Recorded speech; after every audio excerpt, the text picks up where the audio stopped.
안녕하십니까. 경제학 원론 7주차 2교시입니다. 이번 시간에는 일단 미시경제학 분야 마지막 파트를 갖다가 마무리하겠습니다.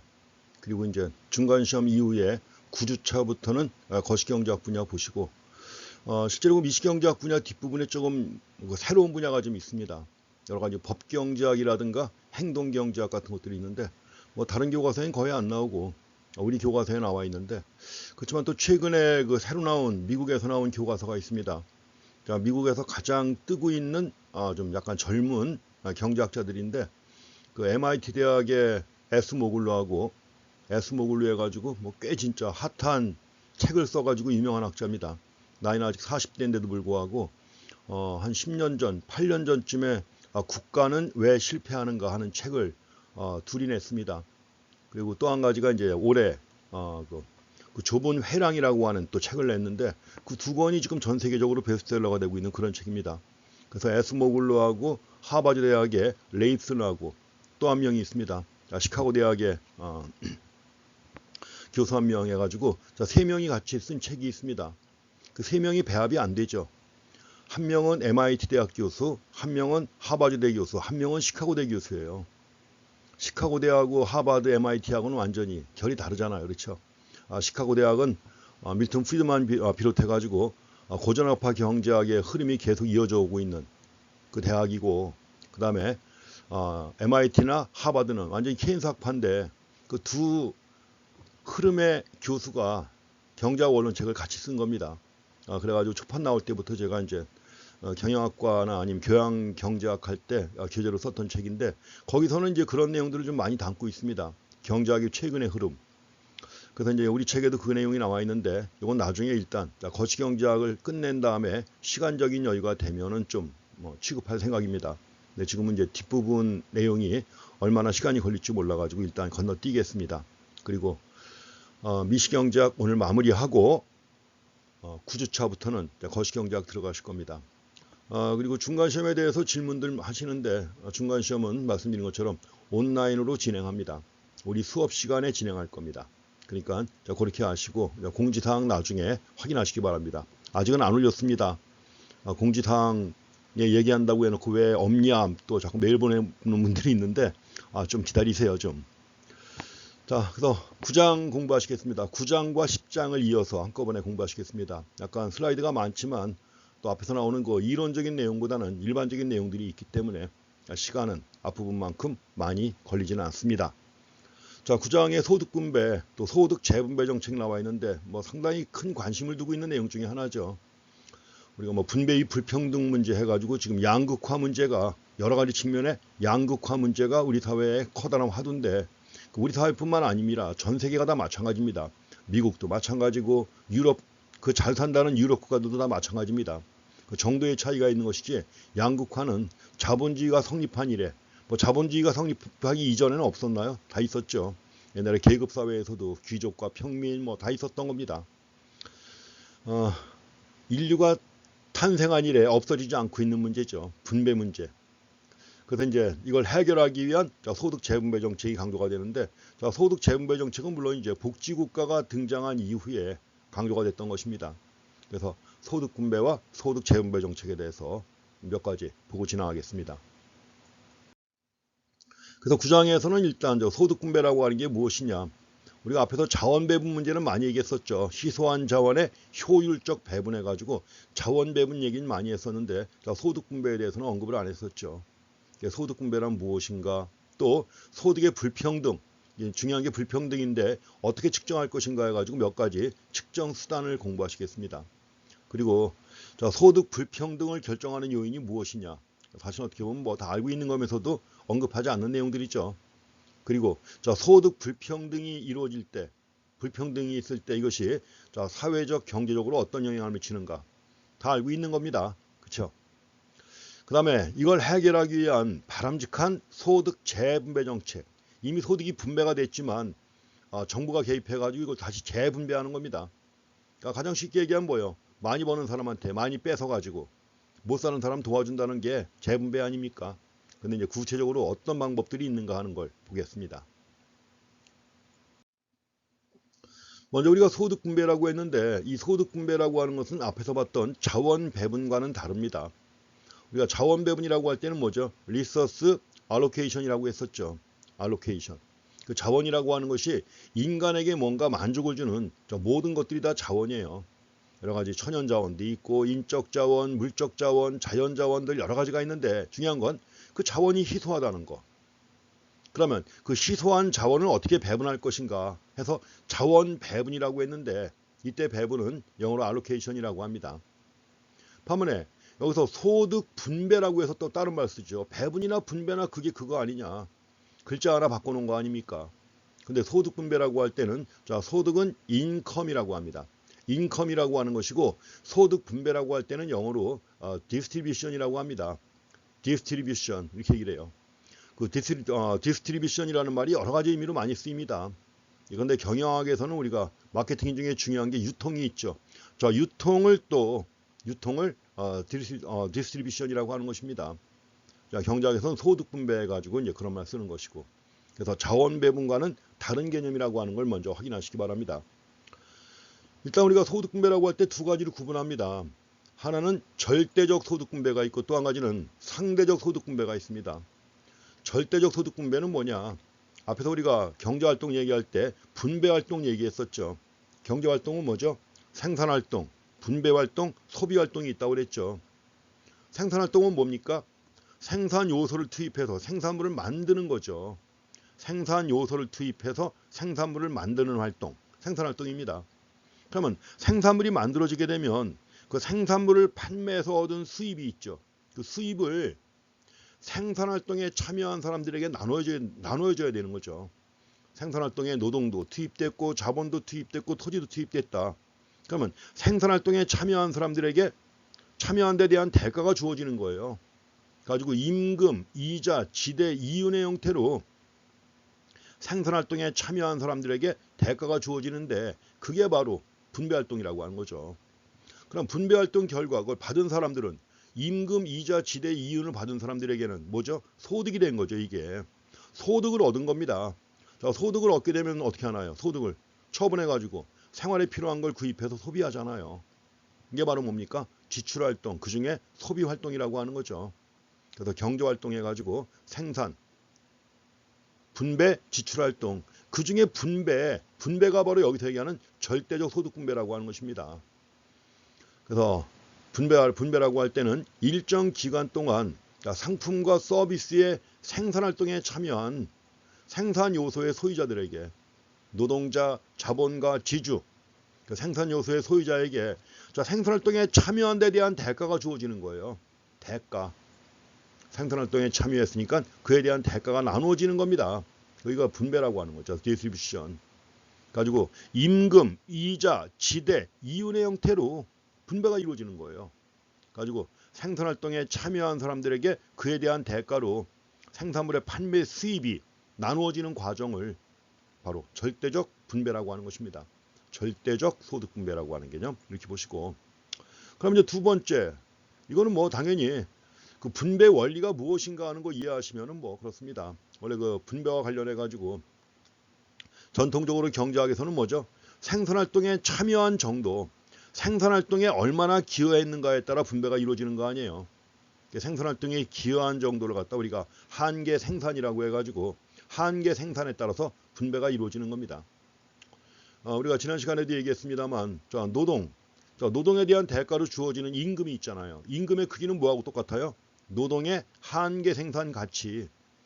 노동의 한계 생산 가치 VMP와 임금이 같은 수준에서 결정되잖아요. 그게 바로 이런 식으로 해가지고 VMP라고 할 때는 가격 곱하기 한계 생산입니다. 그 한계 생산이 분배 개입되는 거예요. 한계 생산이 뭐예요? 생산에 기여한 정도 이겁니다. 생산의 기여도. 가지고 이제 절대적 분배라고 할 때 뭐 그런 주장도 있지만 또 마르크스의 주장도 있습니다. 그 마르크스의 경우에는 뭐냐? 분배의 기준이 흔히 사회적 끝발이라고 합니다. 끝발. 사회적 끝발해 가지고 이제 세력 관계죠. 사회적 세력 관계에 따라서 분배가 이루어진다는 겁니다.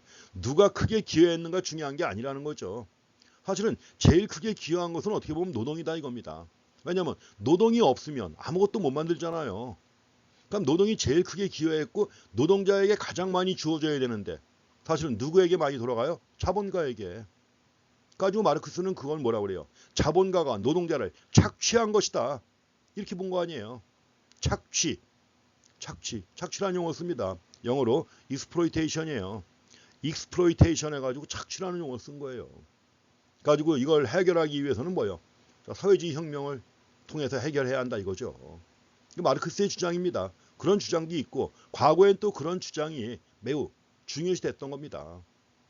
마르크스 경제학이 한동안 인기를 끌면서 지금은 이제 함을 갖고 지금은 이제 분배의 가장 기본적인 원리 생산에 기여한 정도 한계 생산에 따라서 분배가 이루어진다. 이게 바로 절대적 소득 분배라고 하는 것입니다. 생산활동에 기여한 정도에 따라 임금, 이자, 지대, 이윤이 주어지는 이런 분배.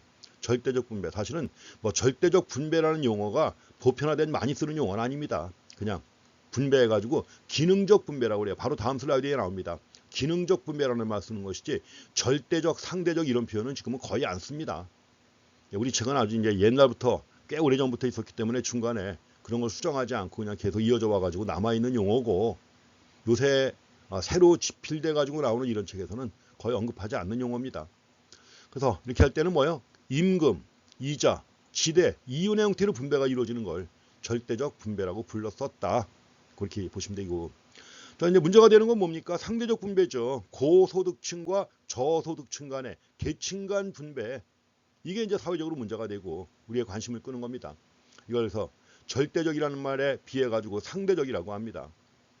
그러니까 사회 전체 소득이 사회 구성원 개개인들에게 어떻게 분배가 되는가. 분배 양상을 따지는 거예요. 그러니까 주로 고소득계층하고 저소득계층 간 계층 간 분배를 따지는 겁니다. 계층 간 분배가 어느 정도나 심하냐, 또 이걸 해결하기 위해서는 어떻게 할 것인가. 여기에 관심이 있는 거죠. 이걸 상대적 분배라고 합니다. 상대적 분배라고 할 땐 주로 계층 간 분배를 갖다 의미하는 것으로 그렇게 보시면 되겠습니다. 그래서 일반적으로 우리가 늘 언급하는 분배, 일반적으로 사회적으로 늘 언급하는 분배는 상대적 분배예요. 그리고 이게 바로 뭐예요? 공평성 기준하고 밀접한 관련이 있는 거죠. 경제학에서 강조하는 두 가지 가치가 있다고 그랬죠. 하나는 뭡니까? 당연히 자원의 효율적 배분해가지고 효율성이라는 기준이 중요하잖아요. 효율성. 근데 그와 함께 또 한 가지 강조가 되는 게 뭐예요? 분배와 관련해가지고 공평성 내지는 형평성이라고 합니다. 영어로 equity라고 합니다. equity인데 그 equity를 형평성이라고 번역하는 사람도 있고 공평성이라고 번역하는 사람도 있는 겁니다. 그래서 이것이 바로 분배, 소득 분배라고 하는 게 공평성 기준과 관련되어 있다는 겁니다. 물론 어느 게 공평한 거냐? 학자마다 다 달라요. 또 사람마다 생각이 다 다릅니다. 이게 공평하다 하는 게 일반화될 수 있는 기준은 없습니다.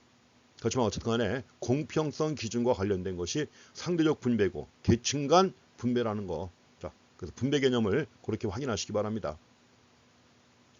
이렇게 말이 길어지다가는 큰일 나는데요. 지금 슬라이드가 한 40개 되는데 지금 슬라이드 1개 가지고 10분이 넘어갔습니다. 간략하게 줄여가면서 얘기하겠습니다. 근데 지금 말씀드린 내용이 이제 다음 슬라이드에 나옵니다. 그래서 실제로 이제 문제가 되는 게 계층별 분배, 또 기능별 분배라고 하는 걸 알았죠. 제가 얘기했죠. 좀 전에 절대적 분배는 바로 기능별 분배다. 뭐요? 한계 생산 가치, VMP입니다. 노동의 한계 생산 가치. 자, VMP에 근거해 가지고 각 생산 요소의 보수를 나눠주는 겁니다. 생산활동에 참여한 데 대한 대가를 갖다 우리가 리턴스라고 해서 보수라고 번역을 합니다. 생산활동에 참여한 데 대한 대가죠. 그런데 노동이 고용됨으로써 얻는 기업의 수입 증가분, 노동이 기여한 만큼이죠. 노동이 기여한 데 대한 대가가 분배가 이루어지는 거예요. 이게 바로 기능적 분배라고 하는 겁니다. 기능적 분배, functional distribution 해가지고 기능별 분배라고 합니다. 그래서 생산활동에 참여한 데 대한 대가가 주어지는 거예요. 그래서 그 기준도 뭐예요? 한계 생산 가치예요. 한계 생산 가치 VMP입니다. VMP에 근거해 가지고 VMP에 따라 각 생산 요소에 대한 대가가 주어지는 것입니다. 그 장점, 단점 따지고 있는데 아무튼 이제 기능별 분배도 우리가 파악하게 되면 자유시장 경제에서 분배가 어떤 원리에 따라 이루어지는가 하는 것을 설명할 수가 있죠. 그렇지만 문제점은 뭐냐? 기능별 분배만 파악하다 보면 현재 분배가 바람직한가 그렇지 않은가에 대해서는 아무런 판단이 안 서는 겁니다. 판단할 수 없는 거예요. 현재 분배가 바람직하냐 아니냐 하는 문제에 대해서는 판단할 수 없는 그런 개념으로 보시면 되겠고, 그럼 이제 중요한 것이 현실적으로 중요한 게 바로 뭐예요? 계층별 분배입니다. 자, 소득계층, 고소득계층과 저소득계층 간의 분배가 과연 이 정도 차이가 나는 게 정당하냐 그렇지 않냐는 거죠.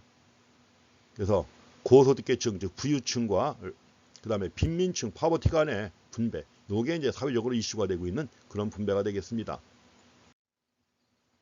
자, 실제로 우리나라의 계층별 분배 현황 몇 가지가 나오는데 뭐 꽤 오래된 자료입니다. 이것도 2012년 자료 갖다 집어넣었는데 이게 책이 최근에 11판 나왔으면은 가장 최근의 데이터를 가지고 업데이트 해야 되는데 그렇게 안 한 겁니다.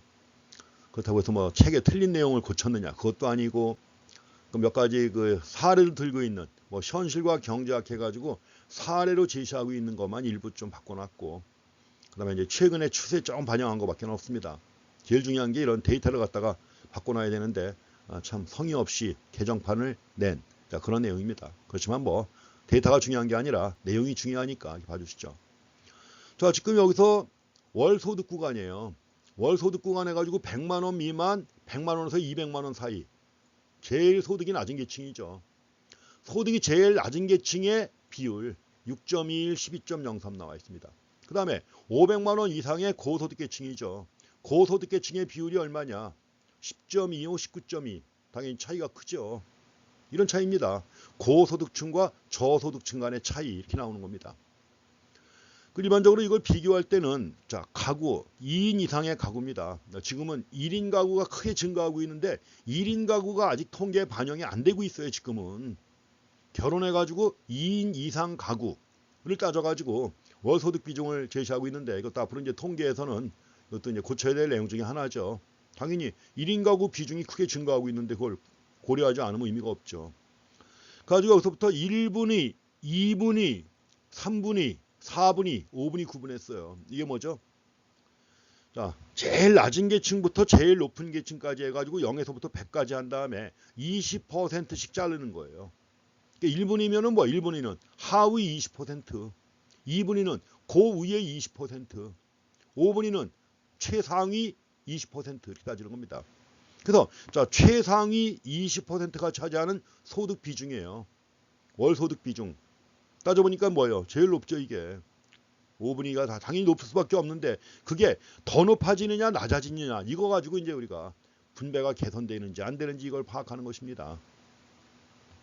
그래서 여기서 이렇게 갖고 이제 부의 편차를 갖다가 수치 가지고 월 소득 구간 가지고 이렇게 해서 파악하는 것이고, 그래서 1분위부터 5분위까지 차이를 가지고 파악하는 방법도 있습니다. 가장 가난한 20%, 가장 부유한 20%의 차이를 갖다 비교해 보는 거예요. 그래서 이런 식으로 해가지고 비교하는 것도 많이 활용합니다. 근데 여기 나와 있는 데이터 가지고 보면 2007년 이후에 불평등이 악화되고 있다는 걸 이제 확인하는 것입니다. 근데 그 이후, 이것도 2012년이 마지막이기 때문에 그 이후의 변화도 반영을 해야죠. 이미 거의 10년 다 돼가는데. 근데 그게 없습니다. 물론 이런 것들은 이제 통계청 자료 보면 알 수가 있는데 교과서에 제시가 돼 있다 그러면 친절하게 교과서에서 안내를 해줘야 되는 것이죠. 어쨌든 간에 자, 이런 식으로 해가서 분배가 평등하냐 불평등하냐, 또는 어떻게 보면 평등 불평등 이런 용어도 좀 이상해요. 공평하냐 불공평하냐 뭐 이런 용어가 오히려 더 나을 수도 있겠죠. 어차피 영어로 이퀄티인데 공평하냐 불공평하냐 이런 말로 이제 정리해 볼 수가 있다. 그럼 이게 공평한지 불공평한지 뭔가 측정할 만한 지표가 있어야 될 거 아니에요. 그렇죠?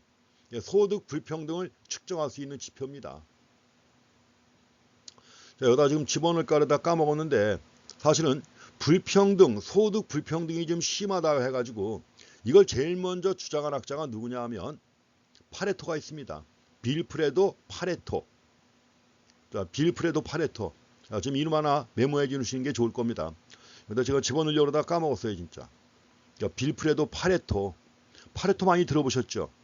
물론 이제 우리가 경제학 공부하다 보면 파레토 효율성, 파레토 최적해가지고 당연히 교과서에 언급되는 인물인데 그 전에 파레토가 이탈리아 경제학자입니다. 이탈리아 경제학자인데 가구의 소득 분배를 갖다 처음 연구한 사람이에요. 소득 분배를 처음 연구해가지고 저소득 계층하고 고소득 계층 간의 차이, 이걸 처음 연구한 겁니다. 물론 이 사람은 통계학자예요. 통계 분석을 해가지고 얻은 겁니다. 통계 분석을 한 결과 얻은 결론이 뭐냐 하면, 자, 상위 20% 고소득자, 그 상위 20%의 고소득자가 한 나라 전체 소득의 80%를 차지한다는 걸 밝혀냅니다. 고소득자 상위 20%가 차지하는 소득이 한 나라 전체 소득의 80%를 차지한다. 이걸 밝혀낸 거예요. 가지고 그걸 파레토 법칙이라고 합니다. 파레토 법칙 또는 20-80 법칙이라고 그래요. 아주 유명한 법칙입니다. 대중적으로 많이 이용하는 것이고, 근데 여러 군데서 의미가 있어요. 20-80 법칙. 자, 상위 20%가 전체 소득의 80을 차지한다. 이런 얘기입니다. 그래서 이것다가 파레토 법칙이라고 하는데, 상위 20%. 우리나라에서 이거 소득입니다. 재산이 아니라 연소득을 얘기하는 거예요. 그러니까 연소득으로 봐가지고 상위 20% 얼마나 될까요? 금액으로 간단합니다. 상위 20% 소득이면은 연소득 8,760만 원인가 하는 것이 작년에 통계가 나왔어요. 한번. 상위 20% 소득이 8,760만 원이다. 어떻게 하면 될까요? 여러분들 졸업하시고 나서 근데 좀 규모가 큰 기업에 취업을 했다. 공무원은 처음에 급여는 높지 않죠. 공무원은 일단 나중에 연금이니 이런 것까지 다 따져야 되는 거니까 보고 매월 얻는 소득을 갖다 연봉으로 표시했을 때, 근데 은행원이다. 신한은행이다. 작년에 보니까 신한은행 취업한 학생이 인사하러 왔는데 고용계약서에 얼마 썼냐 했더니 이제 5,400을 썼다고 그래요. 5,400만 원. 물론 이제 걔들 40 좀 넘어가면 퇴직해야 돼요, 거의. 그러니까 이제 오래 근무 못 합니다. 소득 높다고 좋은 게 아닙니다. 어쨌든 간에 5,400이다. 그러면 5,400을 받고 신한은행에 취업했다. 그러고 나서 사내에서 연애를 해가지고 사내 직원하고 결혼했다. 얼마예요? 1억 원이죠. 1억 원 넘어가잖아요. 그렇죠. 그럼 얼마예요? 상위 20%죠. 그래서 그렇습니다. 그러다 이제 최근엔 또 우리 사회에서 상위 10%가, 자, 소득 상위 10%가 차지하는 전체 소득의 비중이 얼마냐? 60%라고 하는 게 또 여러 나라에서 통계로 많이 나옵니다. 어쨌든 간에 제일 먼저 관심을 가지고 연구한 학자가 파레토예요. 근데 20-80 법칙이라고 하는 게 여러 군데 적용이 됩니다. 근데 경영학의 마케팅에서 근데 백화점이 있다. 여러분들 그 백화점에는 VVIP 손님이 있고 VIP가 있고 이죠. 그러니까 VIP나 VVIP 같은 경우에는 근데 세일한다. 10월 20일부터 세일한다. 그럼 19일 날부터 와서 미리 싼 값에 살 수가 있는 이런 혜택도 주고 여러 가지 혜택을 많이 줍니다. 왜 그래요? 그 VIP가 차지하는 비중이 백화점 전체 매출의 80을 차지해요. 자, 상위 20% 고객이 차지하는 매출액 비중이 전체 매출액의 80이란 말이에요. 당연히 우대해야죠. 그렇죠? 또 이런 것도 있습니다. 여러분들 이제 행정학 공부하다 보면 또 행정 조직이 나오잖아요. 조직도 그렇습니다. 여러분들 아마 뼈저리게 느낄 거예요. 졸업해가지고 공무원이 되건 조직에 들어가건 간에 뼈저리게 느낄 겁니다. 뭐냐? 그 조직이 해야 할 일에, 어떤 조직이 해야 할 일의 80%를 갖다가 열심히 일하는 20%가 다 한다는 겁니다. 그러니까 열심히 일하는 20%가 그 조직이 해야 할 일에 80%를 처리한다는 얘기예요. 그러니까 나머지 구성원 중에 80%는 어영부영 대충대충 좀비족이죠. 그런 걸 원래 옛날부터 좀비족이라고 했어요. 사회학에서 나온 용어입니다. 좀비족. 피터팬 신드롬이니 이런 거 다 하면서 나오잖아요. 그중에 이제 좀비 신드롬이에요. 그게. 일은 안 하고 월급 꼬박꼬박 다 먹고. 근데 승진은 누가 하느냐? 걔들이 승진해요. 왜냐면 일은 안 하지만 상사한테 사봐 하면서 술도 사고 밥도 사고 아양도 떨고 재롱도 떨고 하면서 상사 등 긁어주고. 그러니까 걔들이 빨리 승진한다는 걸, 이게 조직이 망하는 비결입니다. 여러분들이 아마 조직에 말 다닐 때는 뼈저리게 느낄 텐데 그래도 관리자가 돼가지고는 그렇게 하면 안 돼요. 조직은 망하는 겁니다. 그게. 말도 안 되잖아요. 그렇죠?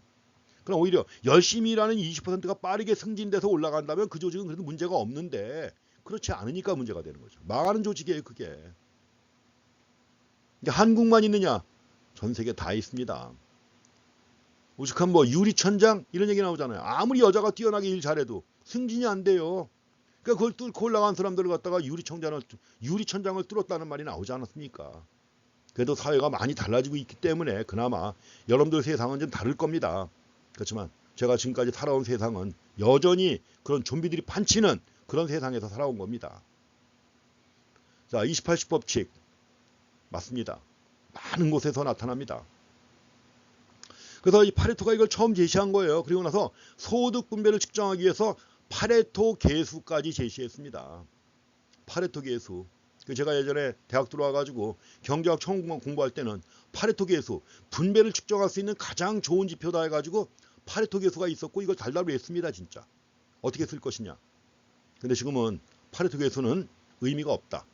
별 의미가 없다는 이런 결론이 나가지고 지금은 쓰이지 않고 있습니다. 쓰이지 않고 대신 로렌츠 곡선하고 로렌츠 곡선에서 도출된 지니계수 요게 이제 주로 많이 쓰이고 있고 그와 함께 10분위 분배율에서 나온 통계 공부하셨을 테니까 알 겁니다. 10분위 분배율 하면 또 전체를 10개로 나눈 다음에 뭐예요? 4분의 1씩 나누면 쿼타일 그 다음에 5분의 1로 나누면 퀸타일 뭐 이런 거 있잖아요. 그렇죠? 그래서 5분위 분배율, 4분위 분배율 등등 이런 것들이 나옵니다. 그렇지만 여전히 10분위 분배율을 가장 기본적으로 많이 쓰고 있습니다. 5분위 분배율하고 먼저 로렌츠 곡선 보겠습니다. 자, 크리스찬 로렌츠예요. 크리스찬 에른스트 로렌츠. 역시 이 사람도 이탈리아 학자인데 로렌츠가 만든 곡선인데 이거 지금도 많이 쓰이고 있습니다. 그 분배를 갖다가 시각적으로 비교하거나 판단할 수 있는 그런 곡선이에요. 이거는 사회 구성원을 소득이 가장 낮은 사람부터 가장 높은 사람까지 일렬 횡대로 쫙 배열해가지고 가로축에다가 배치합니다. 소득이 가장 낮은 사람, 높은 사람까지 순서에 따라 일렬 횡대로 배치합니다. 이럴 때 하위, 소득이 낮은 계층이죠. 하위 일정 비율에 속하는 사람들의 소득이 전체 소득에서 차지하는 비율, 이걸 그래프로 표시하는 거예요. 하위 일정 비율에 속하는 사람들의 소득이 전체 소득에서 차지하는 비율을 갖다가 그래프로 표시한 것입니다. 이걸 로렌츠 곡선이라고 합니다. 그림 보면 잠깐 설명드리겠습니다. 이 가로축이 뭐냐 하면 사람의 비율이라고 돼 있죠. 여긴 제일 소득이 낮은 사람이에요. 소득입니다. 재산 아니에요. 소득에 일정 기간 동안 얻는 소득이에요. 소득이 제일 낮은 사람들. 흔히 이런 걸 뭐라고 하나요? 거린이죠. 거린도 재주가 좋은 사람은 소득이 높지요. 국어를 잘하니까. 그렇지만 그것도 잘 못하는 사람은 소득이 더 낮잖아요. 그렇죠? 어쨌든 간에 거린 중에 제일 능력이 낮은 거린. 오른쪽은 제일 높은 게 누굴까요? 소득이 제일 많은 사람입니다. 소득이 제일 많은 사람. 한국 같은 경우에는 누굴까요? 이건희 씨인가요? 아직 살아있으니까. 이건희 씨나 아니면 이재용 씨나 이런 사람들, 정몽구 씨나 아니 그 아들 또 정의선 씨나 이런 사람들이 여기 오겠죠. 일렬 횡대로 쫙 들어오는 거 순서대로. 제일 소득이 낮은 사람부터 제일 높은 사람까지 일렬 횡대로 쫙 늘어놓은 겁니다. 그 다음에 세로축은 뭐냐? 세로축은 전체 소득 중의 비율이라고 되어 있는데 흔히 가장 쉽게 얘기하면 소득의 누적 퍼센트예요. 누적 퍼센트. 그게 무슨 얘기냐면 누적 퍼센트라는 말은 쌓아나가는 거예요. 이 아래쪽에는 소득이 제일 낮은 사람의 소득이 있죠. 소득이 제일 낮은 사람의 소득이 차곡차곡 쌓여가는 겁니다. 그러니까 이 맨 위에 쌓이는 건 누구예요? 소득이 제일 높은 사람의 소득이 맨 위에 채워지겠죠. 미국 같은 경우는 근데 빌 게이츠의 소득이 여기 채워지나요? 빌 게이츠가 1등 아닌데 맞아요. 빌 게이츠가 1등이 아니지만 어쨌든 간에 제일 위에 채워지는 게 그거예요. 쌓아나가는 겁니다.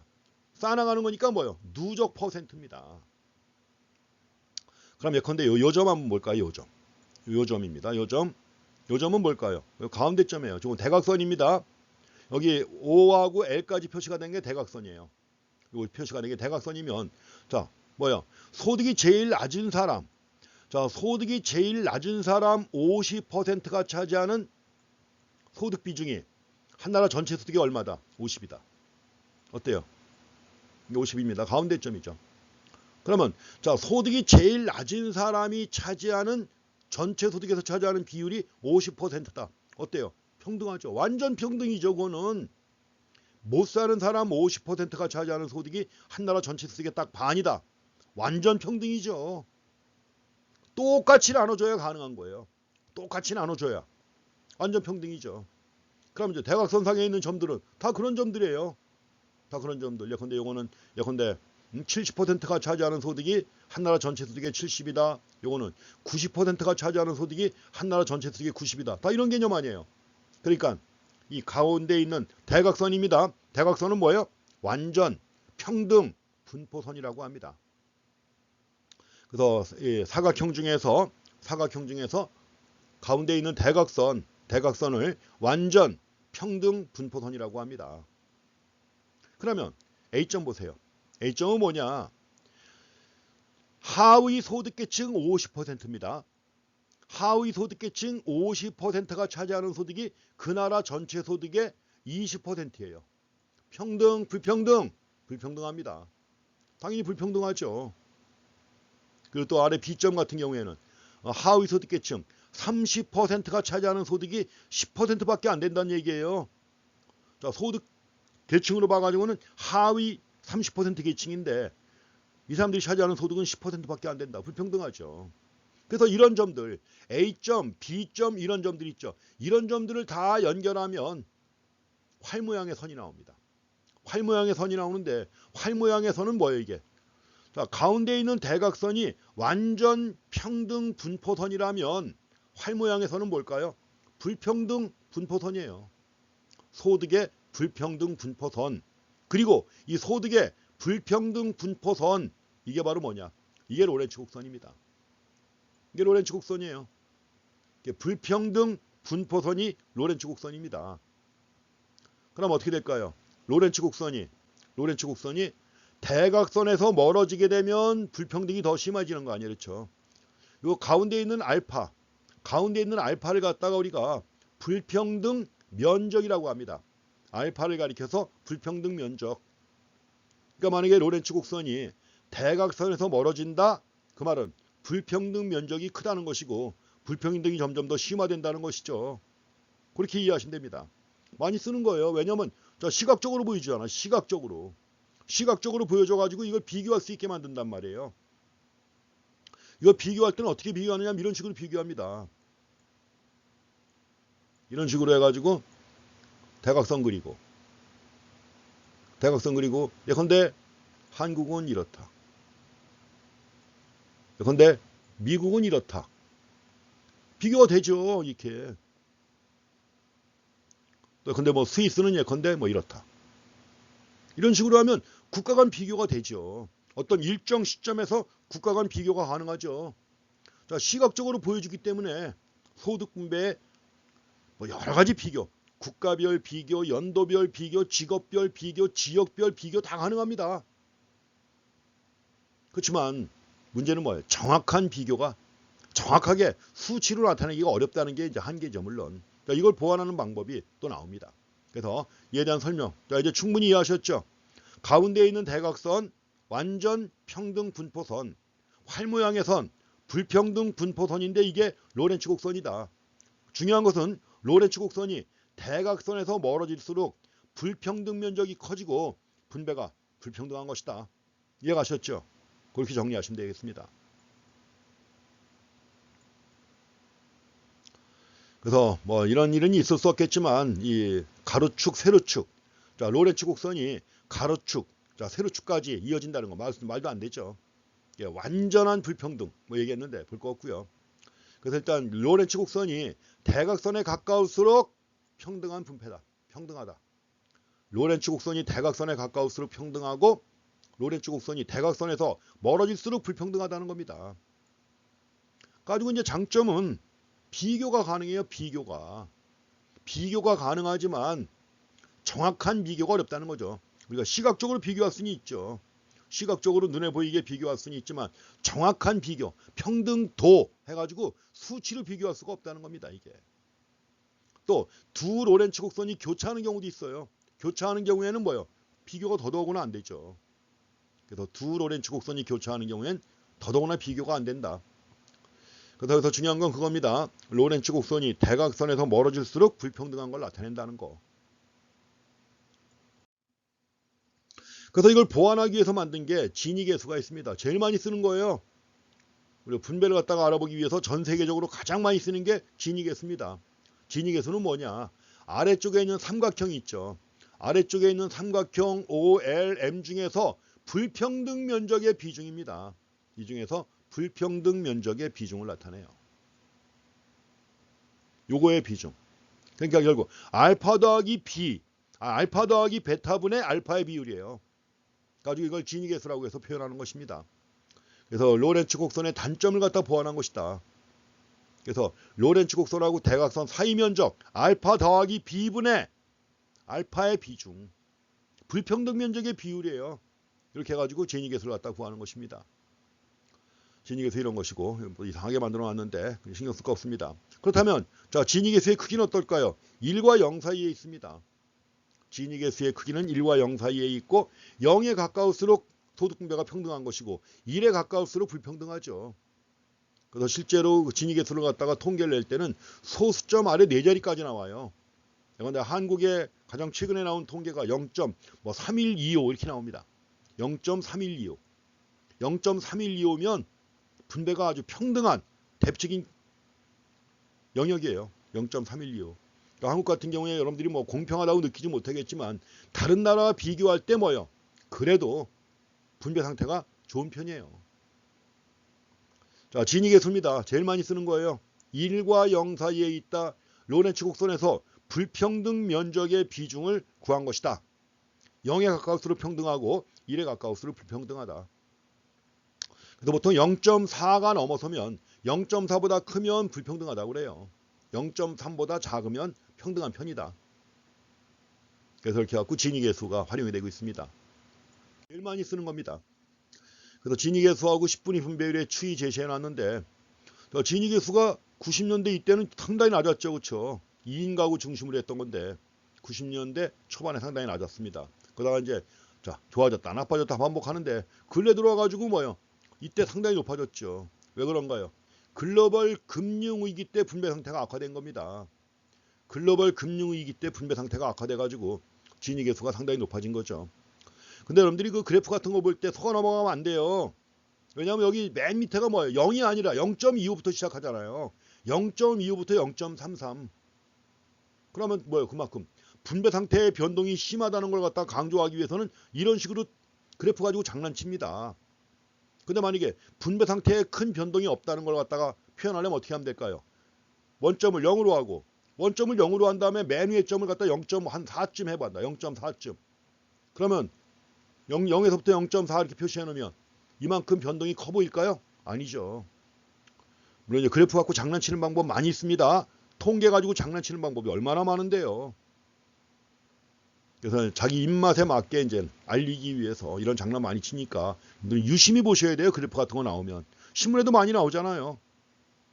그래서 이렇게 갖고 2009년에 0.32로 급격히 높아진 후 최근에는 아주 주춤한 모습을 갖다 보이고 있는데 그럼에도 불구하고 세계에서 지니계수가 낮은 국가의 대표적인 나라 중에 하나가 한국이에요.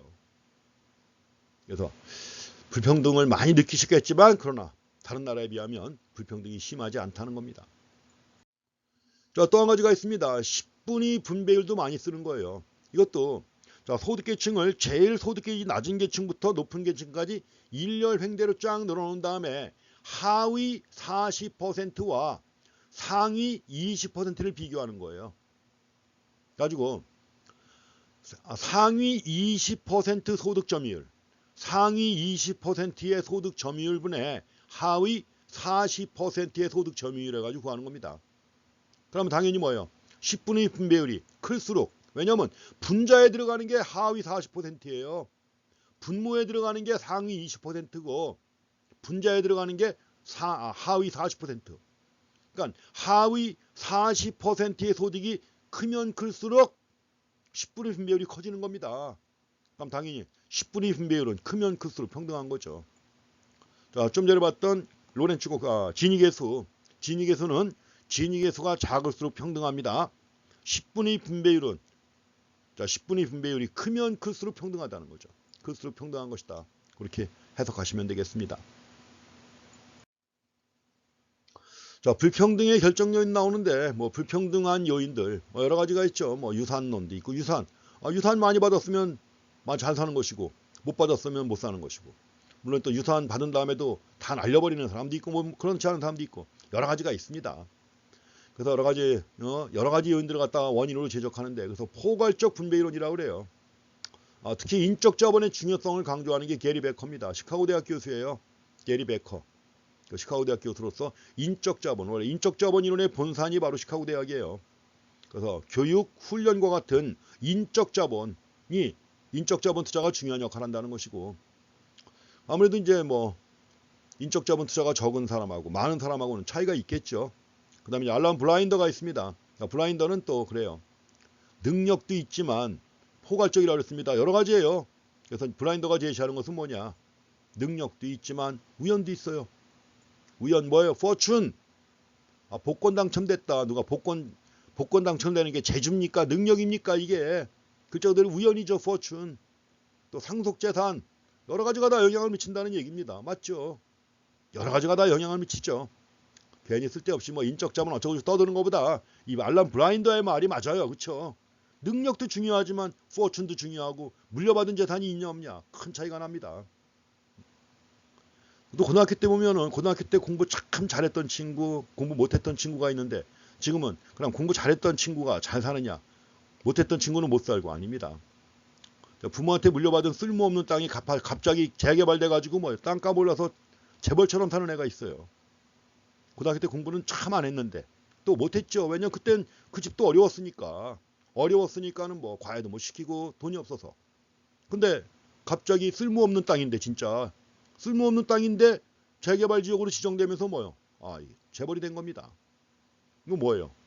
포춘이죠. 포춘. 만약에 그 지역이 재개발 지역 되지 아직 지정이 안 됐다면 여전히 못 살고 있을 거예요. 아무리 땅이 많아도 쓸모없는 땅이니까. 그렇습니다. 블라인더 말이 맞지 않습니까? 능력, 우연성, 상속재산. 그렇지만 이제 이 중에서 뭐가 중요하냐 해가지고 이런 것들은 어쩔 수 능력에 따라 결정되는 게 아니잖아요. 그렇기 때문에 어쨌든 간에 중요한 건 능력을 키워나가는 게 무엇보다 더 중요하다. 그리고 능력을 키우려면 당연히 인적 자본 투자를 해야 하나 틀림없죠. 그릴리키스 등등 여러 가지 주장합니다. 더 이상 안 보겠습니다. 그 다음에 또 여러 가지 사회 및 제도적 변화에 기인한 불평등도 있죠. 개인적 관점이 아니라 여러 가지 사회적, 제도적 변화에서 원인을 찾는 것도 있습니다. 여러 가지 세계화가 빠르게 진행된다든가 또 기술 진보에 이런 것들도 있죠. 세계화나 기술 진보 이런 것들이 결국 숙련 노동자와 미숙련 노동자 사이에 임금 격차를 확대시키는 측면도 있고 참 복잡합니다. 소득 불평등의 결정 요인을 따진다면 여러 가지가 있습니다. 소득 불평등의 사회 경제적 영향이 나오는데 그것도 별거 없습니다. 소득이 높아지게 되면 저축률이 높아지죠. 저축률이 높아진다. 근데 이제 소득이 높아질수록 저축률이 높아지게 되면 이 저축이 어떻게 연결되죠? 투자로 이어집니다. 가지고 불평등도가 커질수록 물적 자본 축적이 증가한다. 그렇지만 또 자본시장이 불안전한 상황이에요. 원래 가장 불안전한 시장 또 정보가 부족한 시장 중에 하나가 자본시장인데 자본시장의 불안전성 하에서 신용제약이라는 게 쉽게 얘기하면 담보도 없고 해서 돈도 못 빌리는 거야. 아예 돈을 못 빌려요. 신용도 없고 담보도 없고 이런 신용제약에 직면한 소규모 기업가들, 중소기업, 소규모 기업가들은 최적 수준의 투자 계획을 실현할 수 있어요? 없어요? 없죠. 투자 자금을 마련하지 못해요. 그럼 투자 못하는 거죠. 어떻게 됩니까? 자본 축적이 저해되는 측면도 있죠. 이런 게. 그래서 불평등도가 커질수록 물적 자본 축적이 증가하는 측면도 있습니다. 불평등도가 커지게 되면 물적 자본 축적이 증가되는 측면도 있지만 그러나 자본 축적이 저해되는 측면도 있고 양면이 다 있습니다. 또 이건 자본시장이 불안전합니다. 자본시장이 불안전해가지고 인적 자본에 대한 투자를 담보로 차입이 어려워요. 그럼 당연히 신용제약이 발생하는 거죠. 누구예요? 저소득계층입니다. 자, 돈이 없으면 대학 보내요? 못 보내요? 못 보내잖아요. 그러니까 못 보내니까 교육 투자를 못할 것이고, 교육 투자를 갖다 못하게 되면 이것이 결국 뭐예요? 낮은 소득으로 이어지는 거 아닙니까?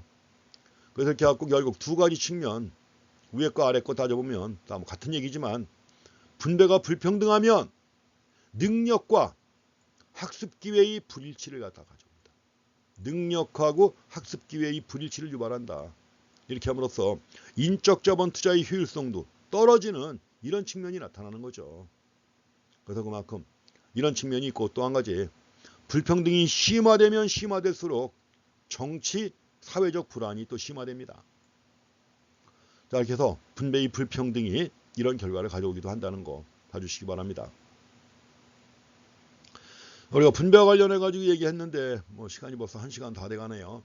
남은 게 지금 남은 슬라이드가 한 섹션 새로운 분야가 하나 남았는데, 그래도 그 새로운 분야가 바로 시장의 실패와 관련된 내용입니다. 시장의 실패, 원래 미시경제학의 마지막 부분이죠. 우리가 지금까지 본 것처럼 보이지 않는 손, 애덤 스미스가 강조하는 보이지 않는 손이 시장을 항상 균형을 이끌고, 시장이 균형에 도달하게 되면 자원의 효율적 배분이 이루어진다는 거 알고 있죠. 그래서 시장 경제의 궁극적인 종착점은 자원의 효율적 배분인데, 현실적으로 이게 가능합니까? 안 되죠. 현실적으로 자원의 비효율적 배분이 보편화되어 있잖아요. 그렇죠? 이걸 뭐라고 하느냐? 이걸 시장의 실패라고 그래요. 자, 시장을 통한 자원 배분이 이루어졌는데 자원의 비효율적 배분이 나타난다는 거죠. 이걸 시장의 실패라고 합니다. 그래서 이제 시장의 실패를 갖다 가져오는 원인 중에 하나는 여러분들이 이미 공부하신 독과점. 자, 독점이나 과점이 존재한다. 즉 불안전 경쟁이에요. 불안전 경쟁 시장에서는 데드웨이트 로스가 발생하죠. 데드웨이트 로스가 발생하고, 이로 인해서 자원의 비효율적 배분이 나타납니다. 이거 말고 또 세 가지가 또 있어요. 하나는 뭐냐면 외부 효과가 있는 경우, 또 공공재가 존재하는 경우, 그 다음에 비대칭적 정보가 존재하는 경우, 세 가지가 또 있어요. 그래서 세 가지에 대한 내용이 이제 뒤에서 공부하실 내용인데, 대충 지나가도 꽤 많이 걸립니다. 처음에 지금 7주차 2교시를 시작할 때는 앞부분 소득 분배를 갖다 빨리 진행을 하고 뒤에 걸 보겠다 생각을 했던 건데, 지금 이거 완전히 핀트가 빗나갔습니다. 그래서 예측을 잘못했어요. 그래서 뒤에 시장의 실패, 자, 외부 효과하고 공공재하고 비대칭 정보 관련된 건데 대충 넘어갈 수 있는 내용이 아닙니다. 그래서 1시간 전에 세웠던 계획은 포기하고 7주차 2교시는 여기까지만 하겠습니다. 여기까지 하고, 그리고 나서 바로 시장의 실패와 관련된 외부 효과, 공공재, 비대칭 정보, 그리고 거시, 이런 내용들은 9주차부터 진행을 하겠습니다. 자, 이 시간 여기까지 하겠습니다. 자, 이제 뭐 중간 시험 보는데 편하게 준비하시기 바랍니다. 그래서 그 시험 방법이나 이런 내용들은 공지사항으로 올릴 테니까 그렇게 확인하시고 여기서 마무리하겠습니다. 자, 수고했습니다.